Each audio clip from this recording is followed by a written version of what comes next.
अभिषेक खेलेंगे या नहीं, वरुण चक्रवर्ती पर क्या कहना है सूर्यकुमार यादव का, और टीम इंडिया की क्या हो सकती है प्लेइंग 11। इन सभी सवालों का जवाब प्रेस कॉन्फ्रेंस में कप्तान सूर्यकुमार यादव ने दिया है। और आखिरकार न्यूजीलैंड के खिलाफ में तैयारी क्या है, उन सब पर भी उन्होंने बातचीत की है। आपको मालूम ही है कि भारतीय टीम और न्यूजीलैंड की टीम के बीच में अब कुछ ही घंटों के बाद में T20 वर्ल्ड कप 2026 का फाइनल मुकाबला खेला जाएगा अहमदाबाद में। अब अहमदाबाद में भारतीय टीम अपनी तैयारियां कर रही है। प्रेस कॉन्फ्रेंस में आए थे सूर्यकुमार यादव, उनसे कई सारे सवाल पूछे गए, लेकिन जिन सवालों के जवाब का इंतजार आप सभी को था, उसका जवाब उन्होंने दिया। अभिषेक शर्मा पर कोई सवाल नहीं किया गया, क्योंकि कप्तान सूर्यकुमार यादव पहले ही क्लियर कर चुके हैं कि अभिषेक शर्मा पर किसी प्रकार का हमारा शंका है ही नहीं, और अभिषेक शर्मा हमारे लिए कभी भी किसी भी मैच में बड़ी पारी खेलकर दे सकते हैं।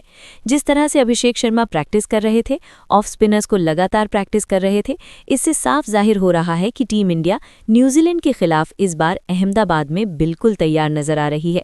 साउथ अफ्रीका के खिलाफ जिस तरह से टीम इंडिया को हार का सामना करना पड़ा था, वहां पर वही सीख लेते हुए अब न्यूजीलैंड के खिलाफ में जो उनके 2 ऑफ स्पिनर हैं, एक मकॉन्ची और उनके साथ साथ जो उनके ग्लेन फिलिप्स हैं, उनके लिए अभिषेक शर्मा तैयारी करते नजर आए। उनको स्पेशली जो है वो जो नेट बॉलर्स थे, उन्होंने गेंदबाजी की और उन्होंने बल्लेबाजी की। उसके अलावा वरुण चक्रवर्ती को लेकर सवाल पूछा गया। उन्होंने कहा, देखिए वरुण चक्रवर्ती का फॉर्म हमारे लिए कंसर्न नहीं है, वो हमारे वर्ल्ड नंबर 1 बॉलर ऐसे ही नहीं है, और कभी कभी किसी के साथ ऐसा होता है, कभी खराब गेंदबाजी होती है, लेकिन इसका मतलब ये नहीं कि वो खराब बॉलर है। लेकिन इसमें सवाल ये छुपा हुआ है कि क्या वाकई में वरुण चक्रवर्ती को लेकर प्रेस कॉन्फ्रेंस में जो बयान दिया है सूर ने, कहीं वो हाथी के दांत दिखाने के कुछ और खाने के कुछ और तो नहीं है। क्योंकि जिस प्रकार का बयानबाजी उन्होंने किया है और जिस तरह का परफॉर्मेंस वरुण का है, उसको देखकर कॉन्फिडेंस तो बिल्कुल नहीं आ रहा है। हो सकता है कि आपको दिखाई दे कि टॉस के वक्त में वरुण चक्रवर्ती को ड्रॉप किया जाए और कुलदीप यादव या मोहम्मद सिराज में से किसी एक खिलाड़ी को टीम के अंदर मिलाया जाए। उसके अलावा टीम के प्रेपरेशन को लेकर के भी सवाल पूछा गया था, और उस पर भी जवाब उन्होंने दिया है। और उन्होंने साफ तौर पर यह बात कह दी है कि भारतीय टीम पूरी तरह से तैयार नजर आ रही है, हमें किसी प्रकार का फर्क नहीं पड़ता है, हम यहां तक पहुंचे हैं, टीम यहां तक आई है, ये वाकई में बहुत बड़ी बात है। सूर्यकुमार यादव ने एक और चीज बड़ी अच्छी बात कही। उन्होंने कहा कि रोहित शर्मा ने जिस टीम को जहां छोड़ा था, उनके जूते में पैर डालने वाली ये बात है। मैंने उनके ही टीम को यहां तक ला करके कोशिश की है अच्छा करवाने की, और यहां तक लाया हूं। जो टेम्पलेट रोहित शर्मा ने सेट किया था, उसी टेम्पलेट के साथ टीम इंडिया जो है यहां तक पहुंची है। ये कप्तान सूर्यकुमार यादव का प्रेस कॉन्फ्रेंस में बयान है। उनका साफ तौर पर यह मानना है कि भारतीय टीम अपने दम पर लगातार ये क्रिकेट खेल रही है, और सभी प्लेयर्स जो हैं उनको पता है, उनको फ्रीडम दिया गया है। और जब फ्रीडम किसी खिलाड़ी के पास में है, हम सबको पता है कि इस टीम के अंदर में सब डिफरेंट कैरेक्टर्स हैं, किसी को डिक्टेट करने की जरूरत नहीं पड़ती है कि तुम्हें ये करना है, तुम्हें वो करना है, तुम्हें वो करना है। सबको पता है कि क्या करना है। मुझे ज़्यादा ड्रेसिंग रूम में बोलने की जरूरत पड़ती नहीं है। इसी के साथ साथ एक सवाल पूछा गया कोच गौतम गंभीर के बारे में। उन्होंने कहा, देखिए गौतम गंभीर जो है पूरा फ्रीडम दिए हुए हैं। गौतम गंभीर ने ड्रेसिंग रूम में एक बात साफ कर दिया है कि पर्सनल माइलस्टोन के लिए नहीं जाना है, पर्सनल गोल इंपॉर्टेंट नहीं है, हमारे लिए टीम का गोल इंपॉर्टेंट है, मतलब वर्ल्ड कप इंपॉर्टेंट है। आपने देखा होगा 97 रन्स बनाए थे संजू सैमसन ने वेस्ट इंडीज के खिलाफ। 89 रन्स की पारी जो है संजू ने खेली। इंग्लैंड खेला अपने सेमीफाइनल जैसे मैच में।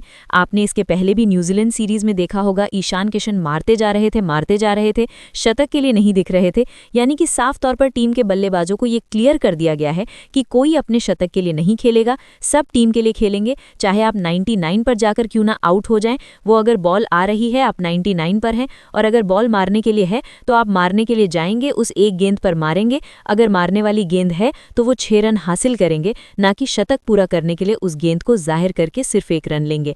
और ये सोच टीम इंडिया को आगे लेकर के जा रही है।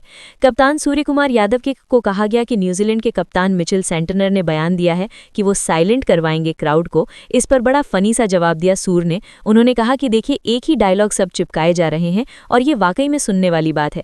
पैट कमिंस ने जब ये डायलॉग मारा था वर्ल्ड कप 2023 से पहले, तो उनकी टीम जरूर भारत को हराने में कामयाब हो गई, लेकिन दुनिया जानती है कि पूरे वर्ल्ड कप में ट्रेविस हेड नहीं चला था, और उसी दिन फाइनल में हजारों बार एज लगने के बाद वो बंदा बच गया और शतक बना गया और भारत हार गया। नहीं तो अगर ट्रेविस आउट हो जाता तो वर्ल्ड कप वहीं पर खत्म हो गया था ऑस्ट्रेलिया के लिए, लेकिन ऐसा नहीं नहीं हो पाया।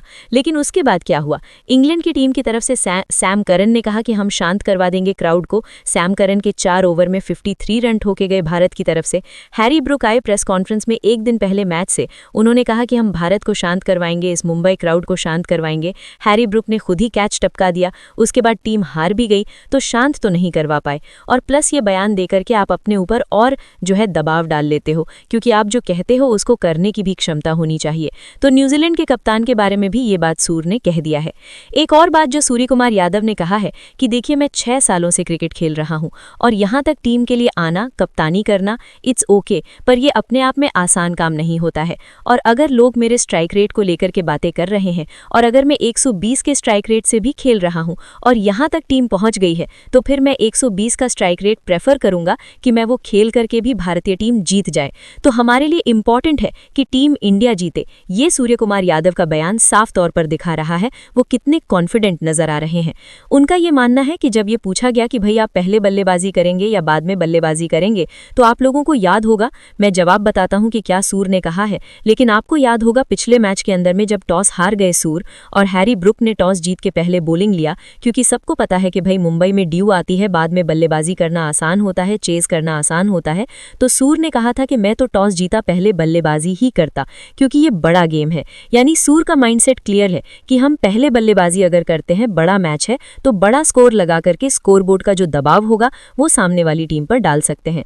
अब इसी में जब ये सवाल पूछा गया, उन्होंने जवाब दिया कि हमारी टीम दोनों चीजों में आगे है। अगर हम पहले बल्लेबाजी करेंगे तो 250 बनाने की क्षमता है हमारे पास। अगर हम चेज करने जा रहे हैं, अगर हम चेज करेंगे तो हम 250 बनाने की क्षमता भी रखते हैं। यानी हम डिफेंड भी कर सकते हैं और हम चेज भी कर सकते हैं। हमारे लिए बहुत बड़ा लॉजिक नहीं है। और आपने पहले भी देखा होगा, सूर ने कहा था कि टॉस ओवररेटेड है। मतलब कि टॉस पर अगर आप डिपेंडेंट रहोगे, आप मैच नहीं जीतोगे। मैच अगर जीतना है और वर्ल्ड चैंपियन बनना है, तो फिर उसके लिए आपको किसी भी परिस्थिति में अपने स्किल सेट का प्रयोग करना पड़ेगा। और वो स्किल सेट को लेकर सूर जिस तरह से बयान दे रहे हैं, वो वाकई में दिखा रहा है कि भारतीय टीम के फैंस को भी भरोसा ये धीरे धीरे हो चला है कि किस तरह से गेम को खेलना है। अभिषेक शर्मा की जहां तक बात है, जिस तरह से वो क्रिकेट खेल रहे हैं, उनको लेकर के उनका बस कॉन्फिडेंस है कि जब बंदा चलेगा तो मैच जो है जिता करके जाएगा। अब ये है कि भारतीय टीम क्या परिवर्तन करेगी, या ये कह सकते हैं कि शायद जो मैंने कहा कि हाथी के दांत दिखाने कुछ और, खाने के कुछ और, कहीं ऐसा तो नहीं कि वरुण चक्रवर्ती को फिलहाल बैक किया जा रहा है ताकि न्यूजीलैंड को ये लगे कि वरुण चक्रवर्ती ही खेलेगा और टॉस के वक्त में पता चले कुलदीप यादव को खिला लिया, यानी जिसके लिए आप तैयार ही नहीं है। ये भी हो सकता है कि भारतीय कप्तान सूर्य कुमार यादव करे। हालांकि बता दूं कि नेट प्रैक्टिस के दौरान आज अभिषेक शर्मा शुरुआत में आए बल्लेबाजी करने के, खूब देर तक बल्लेबाजी उन्होंने की है और उनको ऑफ स्पिनर्स जो है वो लगातार नेट में बॉलिंग डाल रहे, लेफ्ट आर्म स्पिनर भी बॉल डाल रहे थे उनको। और वहीं पर भारतीय टीम के मुख्य चयनकर्ता अजीत अगरकर और हेड कोच गौतम गंभीर, ये दोनों उनकी बल्लेबाजी लगातार बड़े गौर से देख रहे थे और नेट में बड़े शानदार नजर आ रहे थे अभिषेक शर्मा। तो माइट भी पॉसिबल कि अभिषेक शर्मा की एक बड़ी पारी जो है वो आती हुई नजर आ जाए फाइनल में, क्योंकि उनको भी मालूम है कि वर्ल्ड कप का ये फाइनल मैच है और अगर इसमें उन्होंने 70-80 की एक धुआंधार पारी खेल दी तो पूरा भारत ये भूल जाएगा कि अभी तक का फॉर्म कितना खराब था। क्योंकि आखिरकार आप फाइनल में अगर आते हो रन बना करके, तो फाइनल का फॉर्म भी आपका काउंट होगा। मैच जीतने के बाद आपके ऊपर जो सवालिया निशान कुछ लोग उठा रहे हैं बाहर करने का, वो भी नहीं उठेगा। लेकिन अगर अभिषेक शर्मा के बल्ले से रन नहीं निकलेगा तो ये भी मान के चलिए कि इंग्लैंड दौरे पर जायसवाल की एंट्री हो जाएगी टीम इंडिया के अंदर में, क्योंकि वो डिजर्विंग प्लेयर है और अपनी पारी का इंतजार कर रहे हैं। तो अभिषेक शर्मा को तय करना है कि सिर्फ वो टीम इंडिया के लिए नहीं, उनको खुद के लिए भी एक बड़ी और तेज तर्रार पारी की जरूरत है। आप लोगों को सूर्य कुमार यादव की जो प्रेस कॉन्फ्रेंस है वो कैसी लगी, आप कमेंट करके बताइएगा। वीडियो देखने के लिए बहुत बहुत धन्यवाद आपका।